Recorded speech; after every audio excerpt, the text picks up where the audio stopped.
It is election day. Welcome into your local election headquarters on KRK.com, Fox16.com, and of course on all of our digital platforms. I'm Mitch McCoy. We are just hours away from polls closing in the United States and just about 4 hours away from polls closing here in Arkansas at 7:30. Want to get straight to Washington D.C. correspondent Trevor Shirley. Trevor, it is a busy day in D.C.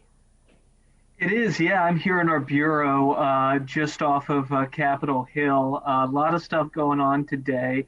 Certainly a lot of stuff that we're watching right now. So kind of a consistent day right now. And then once polls start closing here on the East Coast between 6 and 7 o'clock this evening, that's when things really should start to pick up again. So what are you most interested in seeing here as some of the first polls close here in just about 2.5 hours? So what I'm curious about are three states in particular: North Carolina, Georgia, and Florida. They're all pretty competitive this year, swing states according to the polling. And historically, all three of those states have a pretty good record of completing their vote counts early. Florida, for example, can start counting ballots, mail-in ballots, absentee ballots, I think 3 days before Election Day. Georgia has a good infrastructure for vote counting, and North Carolina historically does as well. So as soon as the polls close, it probably won't take those three states very long before we get some sense of the direction that it's going. And I'm interested to see how those play out, because if one or two of those go to Biden, that's going to be a really good indication early in the evening that Joe Biden is going to have a good night. Whereas if the president maintains those states, they're all three states that he won 4 years ago, that's not going to give us a ton of insight into the race, other than that the president is, at least in those early states, maintaining the vote counts and the states that he'd won, at least early in the process 4 years ago. Is Texas still up for grabs? Texas is, yeah. Texas is still a competitive state. Polling indicates, again, there's so many polls out there, it depends on which one you're looking at. Right. But yeah, it's vastly more competitive than it was 4 years ago.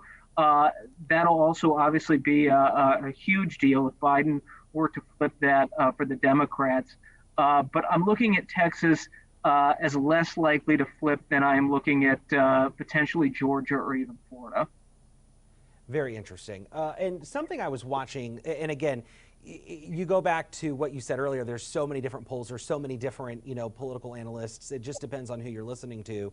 NBC this morning talking a little bit about Virginia and how Virginia in recent years has always followed what pollsters have predicted. Is that something that we're monitoring too out of Virginia to see kind of how the rest of the night plays out?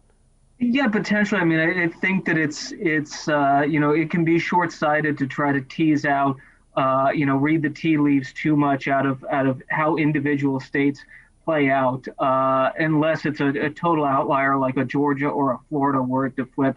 So yeah, I mean, it's certainly something that we're keeping our eyes on. How that plays out, though, is just something we're going to have to watch out the evening.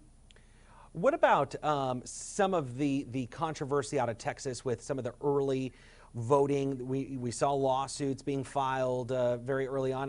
Are you guys hearing about potential future lawsuits depending on how this plays out? So the biggest issue in terms of the lawsuit with Texas was playing out over the past few days. The GOP had filed a lawsuit both at the state level in Texas and at the federal level. At the state level, essentially, and the issue at hand was the GOP was arguing that any votes cast in Harris County, which is a strongly Democratic county, GOP was arguing that any votes cast in drive-through or drive-up voting in Harris County should be thrown out because they argued it violated the state's constitution. That could have disqualified as many as 127,000 ballots. The state court rejected that lawsuit, and then at the federal level, they also didn't allow it to proceed. So as it stands now, those 127,000 ballots that have already been cast by drive-through voting are going to count. But out of an abundance of caution, the county officials in charge of voting in that county, in Harris County, went ahead and stopped most of the drive-through voting just to be careful that if there was another legal challenge, that no other votes would be challenged. Where are Joe Biden and President Trump right now? Where will they be later tonight as some of these election results start to come in? So earlier today, Joe Biden did go to Pennsylvania. He made stops in Scranton and Philadelphia, and then he's heading back to Delaware to finish out the night and watch the election returns come in from his home state there. Meantime, President Trump has been in Washington today, no last minute campaigning anywhere. He did make a trip over to his campaign headquarters. That's in Arlington, Virginia, just outside of Washington, D.C. But all we know is that at this point, the president is going to be watching the election returns come in from the White House. The campaign has set up a war room, so to speak, in the executive office building right next door to the White House. And we're seeing reports that the president is planning on inviting as many as 250 people over to the White House to watch those election returns come in this evening. With, I'm sure, some kind of COVID-19 precautions in place. We've seen that at the White House in other events, but we also seen what happened with the Supreme Court announcement, too. At this point, I haven't gotten any indication what protective measures they put in place. I know that initially the plan had been to have President wrap up the evening with all of his supporters over at the Trump Hotel here in Washington, but because that falls on D.C.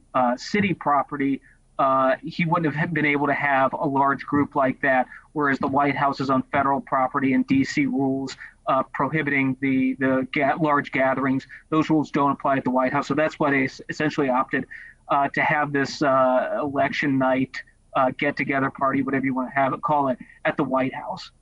Very interesting. Well, Trevor, we know it's going to be a long night for the Bureau there in Washington, D.C. Really, I guess we could throw out there now, we may not have a winner tonight, and that's normal. That's okay, right? Yeah, absolutely. The president's talked a lot about wanting to that we should know who we ought to know, or we're entitled to know, as he put it, who the winner is on election night.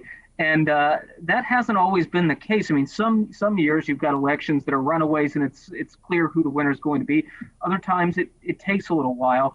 There's nothing against the law. There's nothing that is against the Constitution in terms of spending a few days making sure every vote is counted. And then you get some states like Pennsylvania, which could end up being kind of the linchpin if this is a close race. The Secretary of State of Pennsylvania has said that in all likelihood, they won't even finish counting their ballots until Friday. So if it comes down to a situation where this all hinges on Pennsylvania, we may be in for a wait of a few days. Well, Trevor, it's going to be a long night there in Washington, D.C. Looking at the clock, looks like you could probably take an hour nap before the action starts. We'll see. All right. Trevor, I appreciate your time. Thank you. Good luck to all of you guys at the D.C. Bureau.